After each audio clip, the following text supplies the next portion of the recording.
My ex-wife left me for a better man. Now she's begging to come back. I just laughed. My wife didn't flinch when I found her with him. She just smiled and said, "What took you so long to figure it out?" 12 years of marriage reduced to a punchline I never saw coming. They say marriage is a sanctuary, a haven built by two people who love each other. That's what I thought too once. Now I know better. For me, Michael Reynolds, marriage has become an invisible prison with walls I never saw being built around me. On paper, I have the life most men dream of. Executive position at a respected financial firm, a stunning home in the suburbs, a beautiful wife who turns heads wherever she goes, a bright 10-year-old son who still thinks his dad hangs the moon. But when our front door closes, everything changes. Jennifer wasn't always like this. The woman I married 12 years ago laughed easily, touched me with affection, looked at me like I mattered. I still remember how she'd wait up for me during those early years when I was working late, building my career, how her eyes would light up when I walked in. Now, I come home exhausted after 14-hour days to find her scrolling through her phone, barely acknowledging my existence. "I was thinking," I said last night, desperate to reconnect. "Maybe we could plan a weekend away, just us, like we used to." She didn't even look up.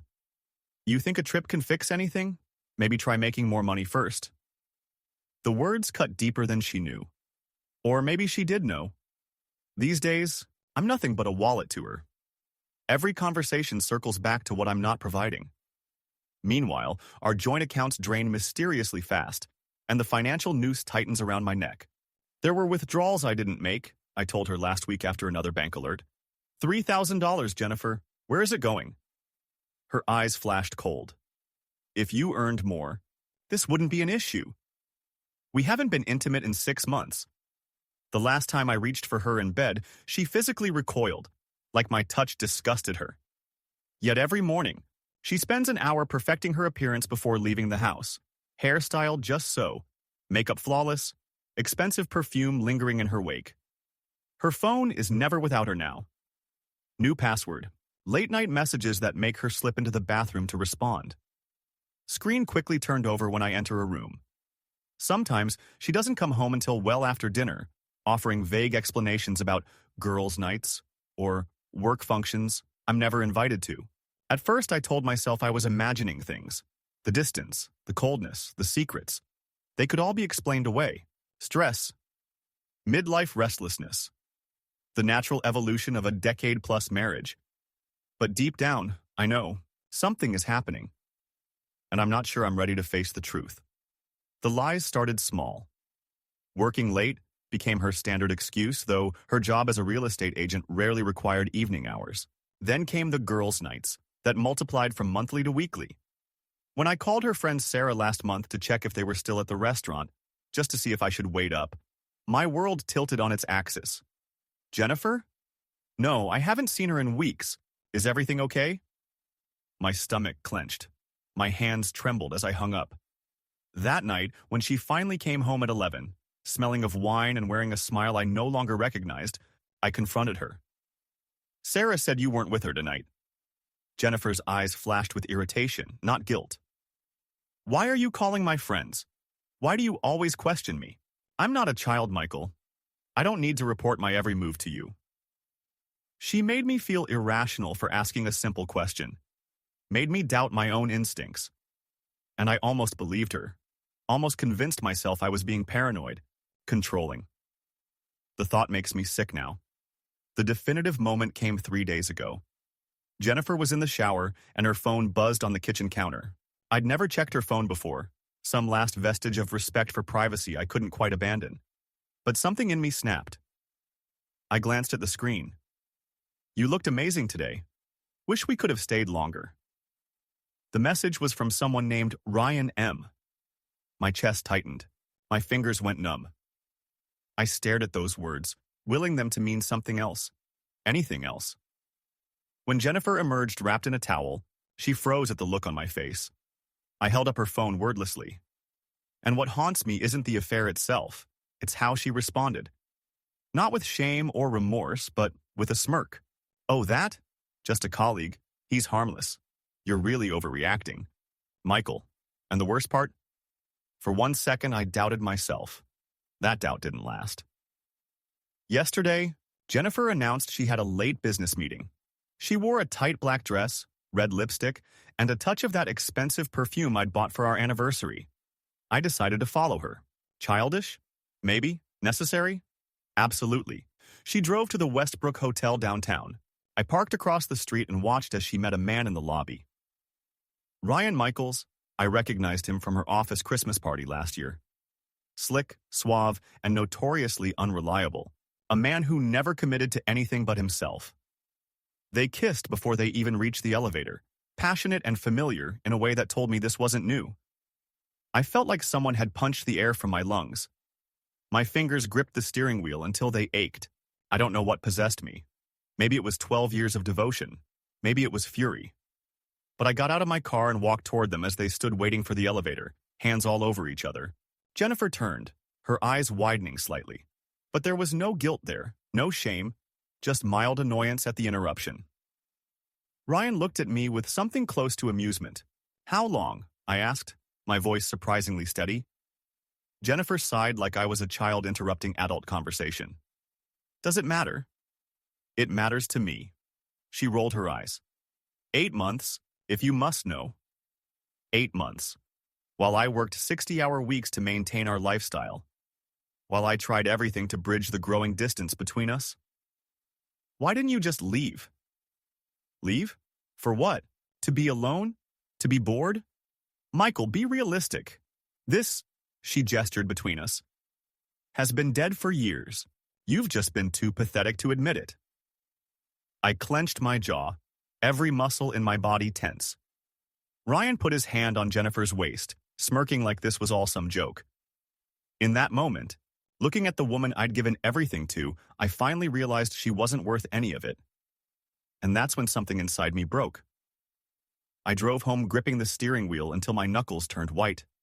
My mind a storm of anger, betrayal, disbelief. One thought emerged through the chaos. No more. The next morning, Jennifer walked into the kitchen like nothing had happened. "We should get divorced," she said casually, pouring coffee. "I'm tired of this." I almost laughed at her audacity. "I want the house," she continued, "and you'll cover the legal fees. Plus decent alimony." "You've got to be kidding." "I sacrificed my youth for this marriage, Michael. It's only fair I get something out of it." Something in me had changed. The shock was gone. The hurt was transforming into resolve. "Jennifer, if you think I'm going to roll over and let you take everything, you've lost your mind." Her eyes narrowed. "Then I guess I'll have to fight for it." And that's exactly what she did. I'd braced myself for a legal nightmare. What I got instead was a farce. Jennifer hired what had to be the most incompetent divorce attorney in the state. Someone who clearly wasn't used to handling anything more complex than a parking ticket. The first set of divorce papers I received left me staring in disbelief. My name was spelled Michael. Our wedding date was off by 2 years. Tyler's birth date was wrong. The asset list was hilariously inaccurate, including a luxury condo we'd never owned and a golden retriever we'd never had. There was even mention of a boat. We'd never set foot on a boat together. I should have been angry. Instead, I saw opportunity. "These papers have multiple errors," I told my attorney, a sharp-minded woman who'd handled dozens of high-conflict divorces. "I can't possibly sign them as is." She smiled slightly. "We'll request corrections." And thus began what I can only describe as the world's most expensive game of editorial ping-pong. 7 times. 7 rounds of ridiculous, avoidable mistakes. Each time, the court rejected the filings. Each time, Jennifer had to pay her lawyer to draft new documents. With each rejection, I watched Jennifer's desperation grow. Her perfect exit strategy was crumbling. Ryan was getting impatient. He'd expected a quick divorce and immediate access to what he thought was my considerable wealth. "Just sign the goddamn papers, Michael," she screamed during a tense exchange at Tyler's soccer game. Parents turned to stare. I smiled pleasantly. "Maybe tell your lawyer to proofread before the next submission." By the 3rd month, Jennifer had hired a new attorney. Still not great, but at least this one could spell my name correctly. She strode into court with the confidence of a woman who thought she'd won, demanding the entire house, half my retirement savings, and $10,000 in legal fees. I remained calm as my attorney presented evidence of Jennifer's affair, her poor financial management, and the suspicious withdrawals from our joint accounts. I had documented everything, every late night, every lie, every dollar that disappeared. I have no obligation to fund Mrs. Reynolds' legal incompetence, I stated when asked about the mounting legal fees. Nor should I be penalized financially for a marriage she chose to betray. The judge didn't even consider her demands. The house would be sold, with proceeds split equally after the mortgage was paid. No alimony. Shared custody of Tyler, with me as the primary residence. Jennifer would be responsible for her own legal fees. She lost it. Right there, in the middle of the courtroom, she exploded. "This isn't fair. He's just trying to punish me," she screamed, face contorted with rage. "I deserve better than this. I wasted years with him." The judge's face hardened. "Mrs. Reynolds, control yourself or I'll hold you in contempt." She didn't control herself. The tirade continued, each word digging her grave deeper. "I gave him everything, my youth, my beauty, and now I get nothing? Nothing?" The judge's gavel came down hard. "Mrs. Reynolds, that's enough." By the time it was over, Jennifer walked away with nothing but the clothes on her back. No alimony, no house, no financial windfall, nothing. As I walked out of the courthouse, a weight lifted from my shoulders. For the first time in years, I felt free. Jennifer had spent so much time planning my destruction, but in the end, she only destroyed herself. And something told me life wasn't going to be easy for her after this. She wasted no time moving in with Ryan. The ink on our divorce papers was barely dry. She thought she'd won, that she'd upgraded to a life of excitement and luxury. She had no idea she was walking into a nightmare. Ryan wasn't wealthy as Jennifer had believed. Those designer clothes, knockoffs. The luxury car, leased under a previous girlfriend's name, the lavish dinners, charged to credit cards he had no intention of paying. He had no steady job, no real income. He'd lived off women before her, charming them into supporting him until he drained them and moved on to the next. And now, Jennifer was his next victim. Within weeks, he'd convinced her to empty what little savings she had to invest in his latest business venture, a startup that existed only in LinkedIn profiles and fancy business cards. When that money ran out, he began pressuring her to take out loans. I heard all this from mutual friends who couldn't help but share the spectacular unraveling of Jennifer's new life. She'd been selling off her designer bags and jewelry, gifts from me, to make rent payments on the overpriced apartment Ryan had insisted they needed. The final blow came when she discovered he'd been seeing 3 other women while living with her. Not just seeing, promising each of them the same future he'd promised Jennifer. One night, my phone rang at 2 a.m. It was Jennifer, sobbing so hard I could barely understand her. "He took everything," she choked out. "Everything." I listened silently, a strange mix of vindication and pity washing over me. Can I come home?" she finally asked, her voice small. I closed my eyes, feeling the last traces of anger dissolve into something like peace. "No, Jennifer, you can't." I hung up and went back to sleep, dreaming for the first time in months of possibilities instead of pain, of the future instead of the past, of freedom instead of fear. At first, Jennifer tried to ignore the signs, convincing herself that Ryan was just going through a rough patch. The designer clothes became fewer, the expensive dinners rarer. The champagne turned to wine, then to beer. The luxurious weekend getaways stopped entirely. Her awakening came one evening when she casually asked Ryan about finances. "Money? You're the one who was married to a banker, sweetheart.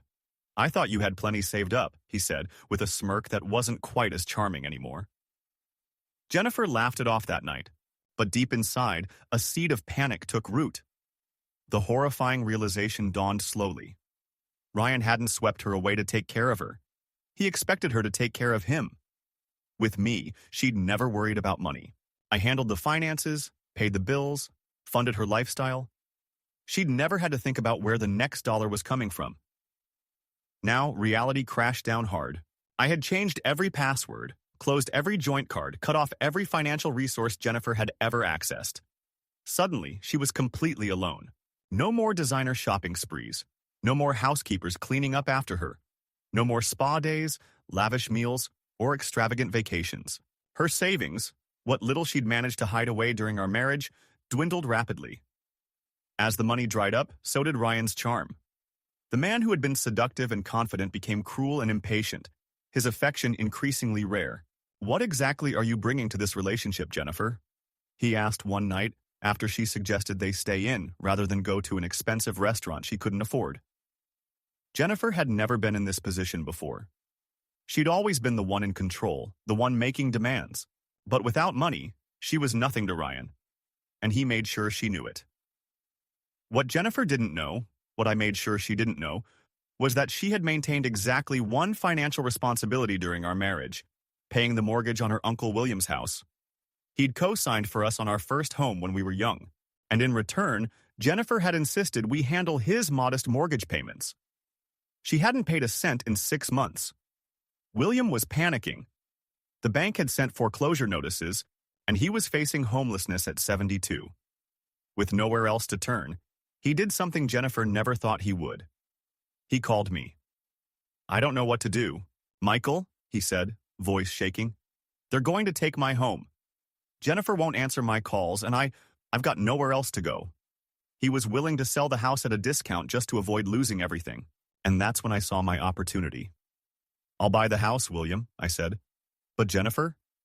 She's on her own." William agreed. He had to. And just like that, I became the legal owner of Jennifer's childhood home. She discovered the truth a week later when she went to William begging for money. Instead, she found me sitting in what had once been our living room. She went pale. "What the hell are you doing here?" she demanded, her voice rising. "Funny, I was about to ask you the same thing." Her eyes darted around, panic rising. "Where's Uncle William?" "Gone. He sold me the house." Jennifer's mouth opened, but no sound came out. I could see it. The moment she realized she had nothing left. No home, no husband, no money. Even the man she'd destroyed our marriage for didn't value her anymore. And then, she exploded. "You've ruined my life. You did this on purpose." I stood slowly, calmly. "No, Jennifer, you did this to yourself." She froze. For the first time since all this began, she had no comeback, no justification, no way to twist things in her favor. She had finally lost everything. Days passed, then weeks. Jennifer maintained her silence. No calls, no messages. Then, one night, my phone rang at 2 a.m. I almost ignored it, but something told me to answer. "Michael." Her voice was slurred, heavy with tears. "I made a mistake." She paused, her breathing ragged. "Ryan, he's not who I thought. He hurt me, Michael. He treats me like garbage." I said nothing. "He never loved me. But you did." I closed my eyes, feeling nothing but a hollow emptiness where pain had once lived. "Yes, Jennifer, I did love you. But that was a very long time ago. So, there's no chance?" she whispered, her voice trembling. "No, Jennifer, there isn't." I hung up, staring at the ceiling in the darkness. Somewhere, Jennifer sat alone, fully realizing what she had done. The life she'd thrown away. The man who had once loved her beyond reason. But something told me she wasn't finished. There was one last desperate move she was willing to make. A year has passed since the divorce, and my life has never been better. I've lost 50 pounds, built muscle, and feel healthier than I ever did during my marriage. Without the financial drain of Jennifer's spending habits, I focused on my career and earned a major promotion with a 6-figure salary bump. But the best part? I finally have time for Tyler. Last month, I became his soccer coach, something I never could have managed when Jennifer was constantly draining my energy and resources. Seeing my son smile, witnessing the pride in his eyes when I show up, it makes everything worthwhile. For the first time in years, I'm genuinely happy. Of course, Jennifer hasn't completely disappeared. The late-night texts started about 2 months after the divorce was finalized. They evolved from innocuous small talk to obvious bait. accidental messages meant for someone else, simple words like, "I miss you," sent at 3 a.m. I never replied. When texts didn't work, she escalated to vague apologies and complaints about her difficult life. She began showing up at every family event, school functions, birthdays, holidays, always watching me with eyes that had once been confident but now held something different. Desperation. But that wasn't my problem anymore. I had moved on. Jennifer, however, hadn't.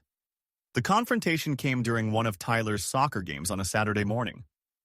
I was coaching, focused on the kids, when I spotted her on the sidelines. She had dressed up, far too much for a children's game. A tight dress, perfect makeup, high heels sinking into the grass. She cheered loudly, playing the role of devoted mother, acting as though she hadn't essentially abandoned Tyler from the start.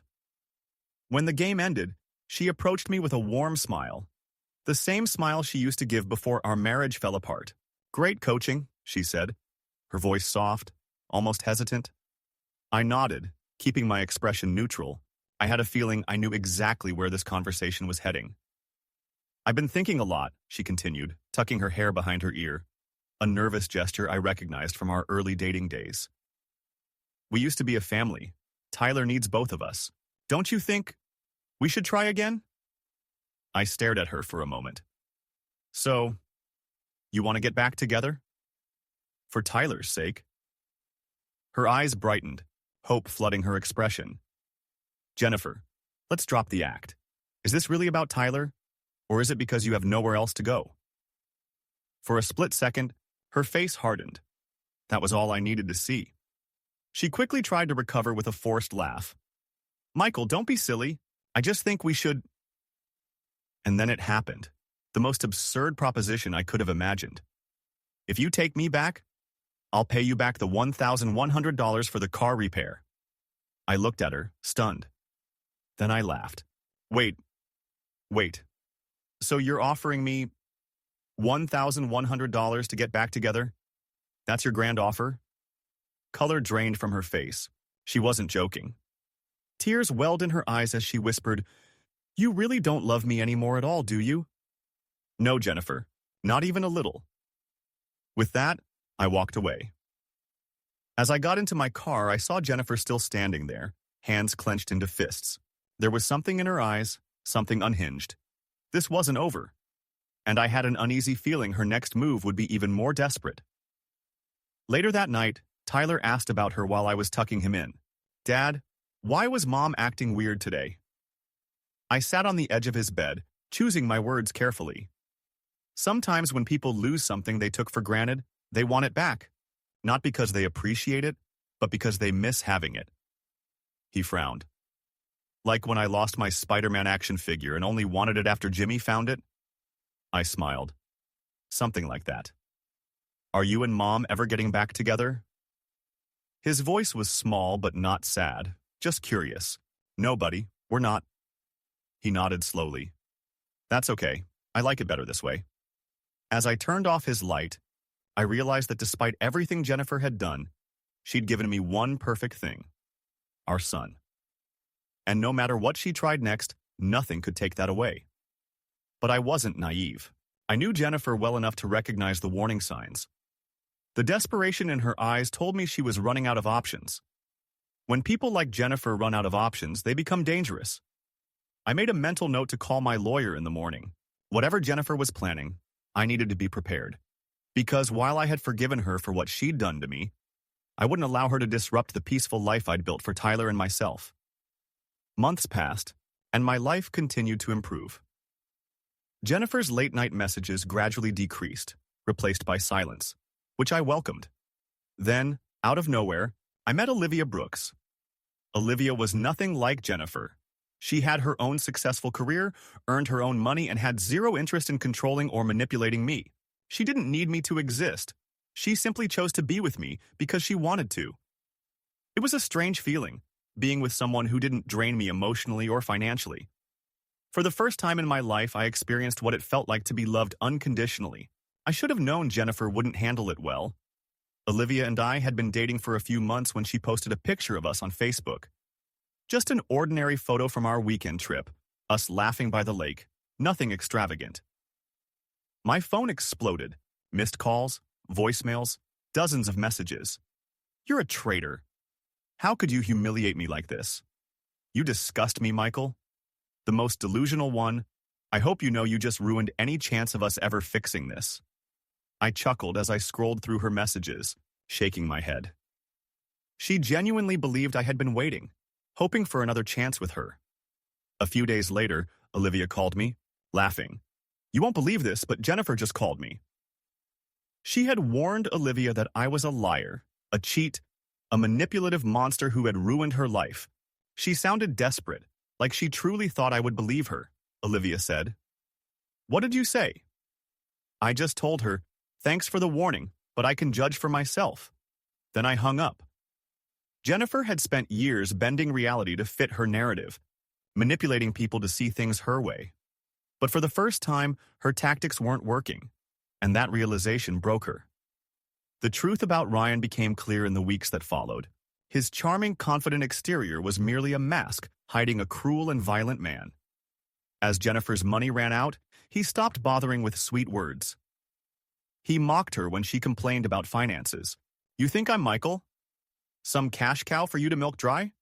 His temper worsened. He yelled, slammed doors, threw things.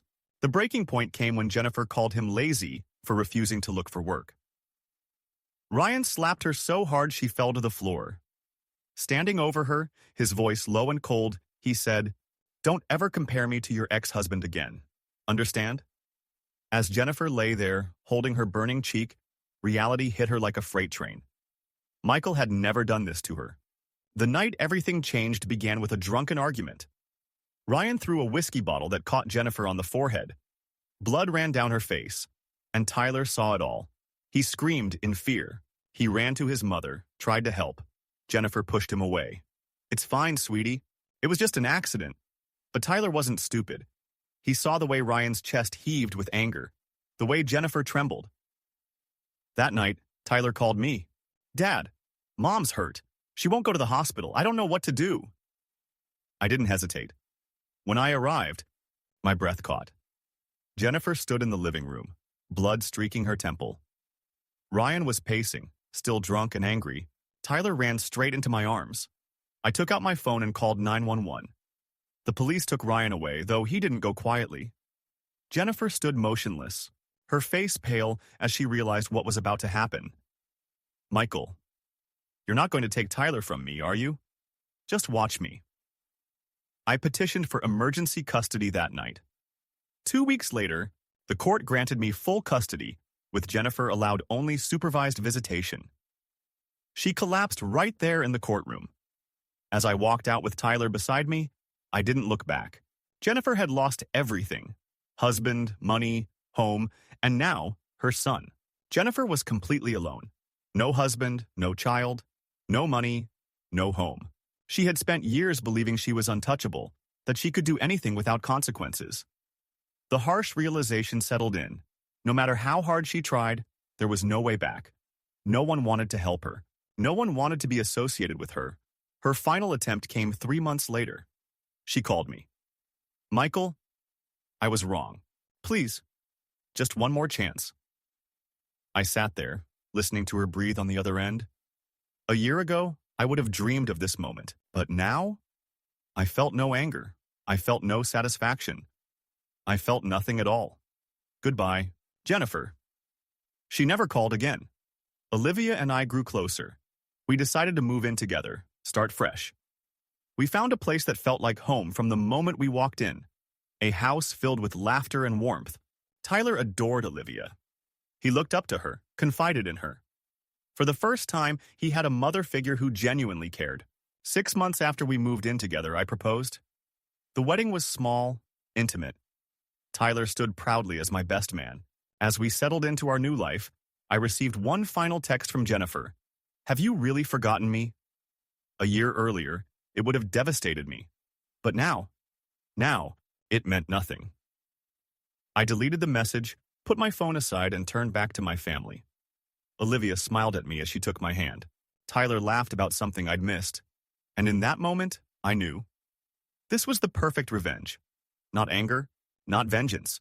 Simply living a life so good that Jennifer would never be part of it again. What was that? Olivia asked, noticing me put the phone away. Nothing important, I replied. Nothing important at all. Tyler looked up at me, his eyes bright. Dad, can we go camping next weekend, like you promised? Absolutely. Buddy, wouldn't miss it for the world. Later that night, as Olivia slept beside me, I thought about the journey that had brought me here. The pain, the betrayal, the struggle. All of it had led to this moment of peace. The truth was, Jennifer had done me a favor. By showing me the worst of what love could be, she had prepared me to recognize the best when it finally came along.